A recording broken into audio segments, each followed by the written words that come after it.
تھے۔ ایک بار کیونکہ طالب علمی کا زمانہ، اپنے استاد سے کہا کہ حضور میں بھی چلنا چاہتا ہوں جہاں آپ جا رہے ہیں۔ بڑی انکساری کے بعد، بڑی منت و سماجت کے بعد ان کے استاد نے کہا ٹھیک ہے چلو۔ کبھی بھی سرکاریں رہتے داتا کمبل شاہ علی رحمہ، کبھی جسم پہ کوئی کپڑا نہیں رکھتے، کمبل رکھتے تھے بغل میں، اسی لیے داتا کمبل کہا گیا۔ لیکن جب پہلی بار سرکار سرکاہی پہ نظر پڑی، ایک بچے پہ نظر پڑی، جب دور سے ہی دیکھ لیا اس مجذوب نے، تو اپنی کمبل کو اٹھائی اور اپنے جسم کو ڈھانپ لیا۔ کہہ دیجیے سبحان اللہ۔ ان کے استاد قریب گئے تو فرماتے ہیں، پوچھتے ہیں کہ حضور آج تک آپ نے اپنے جسم پر کمبل نہیں رکھا، آج بات کیا ہے کہ آپ نے اپنے کمبل سے سطر پوشی کر لی ہے؟ تو صلی اللہ علیہ نے کہا آج میری نظر میں آدمی آ گیا ہے۔ کہہ دیجیے سبحان اللہ۔ آدمی سے مولانا پردہ کیا جاتا ہے، جانور سے پردہ نہیں کیا جاتا۔ پتہ یہ چلا کہ اس اللہ والے کو یہ معلوم ہے کہ کون آیا ہے، اللہ والا اللہ والے کو پہچانتا ہے، تیرے علی کا مقام کیا ہے، ایک مجذوب بتاتا ہوا نظر آتا ہے۔ نہ پوچھیں خلقہ پوشوں کی ارادت ہو تو دیکھ ان کو یدِ بیضا لیے بیٹھے اپنے آستینوں میں۔ ویسے بھی اللہ والوں کی بارگاہ میں آئیے تو دل صاف کر کے آئیے، عالموں کی بارگاہ میں چلے جاؤ تو زبان سدھار کے چلے جاؤ۔ اللہ والوں کا مزاج وہ دل دیکھا کرتے ہیں۔ ویسے مولانا علی احمد سے میں کہوں گا کہ آپ اپنے جو کارکنان حضرات کو جو رکھے ہوئے ہیں ان کو بھی کہیں آ کے بیٹھ جائیں۔ اور ایسا نہیں ہے جب گھر والا بیٹھتا ہے تو باہر والا بھی بیٹھتا ہے۔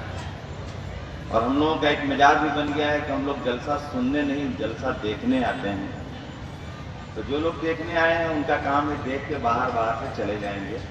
جو لوگ سننے آئے ہیں ہمیں امید ہے کہ اپنے آقا کی یاد عشق کو، سرکار کی محبت کو اور سرکار سرکاہی کے جو پیغامات ہیں انشاءاللہ تعالیٰ اس در سے لے کے جائیں گے، اور ان کے سینے میں کسی اور کی محبت نہیں، عشق مصطفیٰ معزن ہوتا ہوا نظر آئے گا۔ تو ہمیں ضرورت ہے کہ ہم لوگ آئیں، بیٹھیں اور ضرور سنیں۔ اس عرس کا ایک پیغام میں بتانا چاہتا ہوں دوستوں، بھیڑ جمع کر لینے کا نام عرس نہیں ہے۔ عورتیں آ جائیں اور میلہ بازار لگا لینے کا نام عرس نہیں ہے۔ میں نے کہا ایک فقیر کو ہم نے دیکھا ہے جس کا نام ثابت کلیری ہے، آپ تاریخ اٹھاؤ پڑھو، پوری زندگی میں انہوں نے ایک مرید کیا ہے بس۔ اگر کوئی مرید ہے تو صرف ایک۔ آپ ثابت کلیری کا نام جانتے ہوں گے، جس نے نگاہ اٹھائی ہے تو جہاں تک نگاہ گئی ہے جلا کر رکھ دیا۔ ہمیں ایسا لگتا ہے کہ ہمیں لوگ جیسا لوگ اور اس زمانے میں رہے ہوں گے اس لیے جل کے سب برباد ہو گئے۔ کچھ ایسے ہی لوگ ہوں گے جو مسجد میں گئے اور جانے کے بعد انہیں جگہ آگے چاہیے تھی مسجد میں، لیکن حقدار تو نہیں تھے۔ لیکن ثابت نے کہا کہ جب ساری دنیا سجدے میں چلی گئی ہے تو اے مسجد تو بھی سجدہ کر لے، تو اس کا بھی سجدہ کرا ہی دیا۔ اور ہمیں امید ہے کہ یہی وجہ ہے کہ ہم بزرگوں کی بارگاہ کہ ہم عاشق نہیں ہیں، ہم ایک دکھاوا کر کے ہم آتے ہیں کہ ہم عرس میں جا رہے ہیں۔ اگر جس کو عشق ہے وہ اس بزم میں ضرور آ کر کے بیٹھے گا، جسے نہیں ہے وہ گھومے، جہاں جائے جا سکتا ہے، کوئی اعتراض نہیں ہے۔ اس میلے میں جہاں تک میری آواز جا رہی ہے میں یہ پیغام دے کے جانا چاہتا ہوں کہ عرس کو برباد مت کرو۔ ہم مسلمان ہیں اور آج ہمارا حال یہ ہے کہ ہم ہر طرف سے ٹھوکر نہیں کھا رہے ہیں، باضابطہ دھتکارے جا رہے ہیں اور مارے جا رہے ہیں۔ ہم نے اپنی حالت نہیں دیکھی ہے۔ اگر آج بھی اگر ہمیں یہی حالت اگر رہے گی تو آنے والا دن ہمارا کیا ہوگا آپ دیکھتے رہو گے۔ اور صرف ہم لوگ نعرہ لگا کر کے اپنا کام نکال لے رہے ہیں دوستو۔ اب نعرے کی بھی ضرورت نہیں ہے۔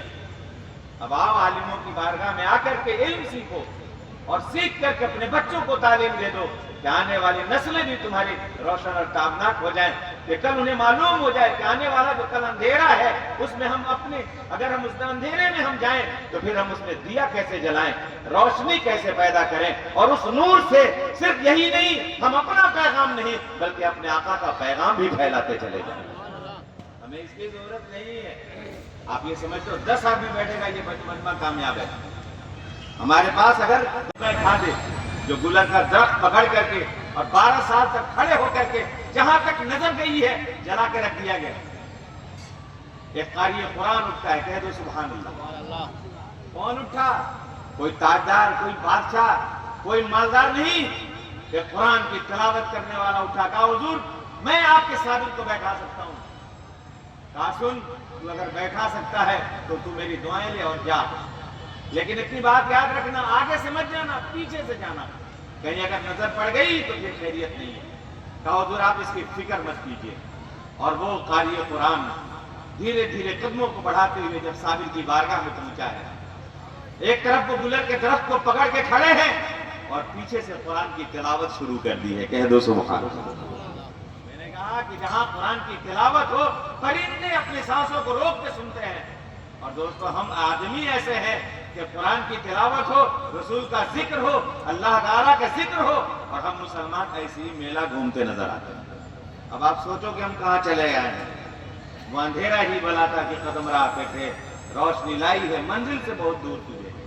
میں نے کہا کہ ایک مرید، اگر تاریخ پڑھو گے تو بعض میں بہت سارے مرید کرنے کی بھی ضرورت نہیں ہے۔ میں کہوں گا کہ اب مرید بھی کیجیے، پیر صاحب لوگوں کو اب چاہیے کہ مرید بھی کرے تو دیکھ کے مرید کرے کہ جو پابند سنت اور شریعت ہو، ورنہ ہماری حالت، پیر صاحب لوگوں کی حالت بھی خرابی ہے، مرید کی بھی حالت وہی ہو گئی۔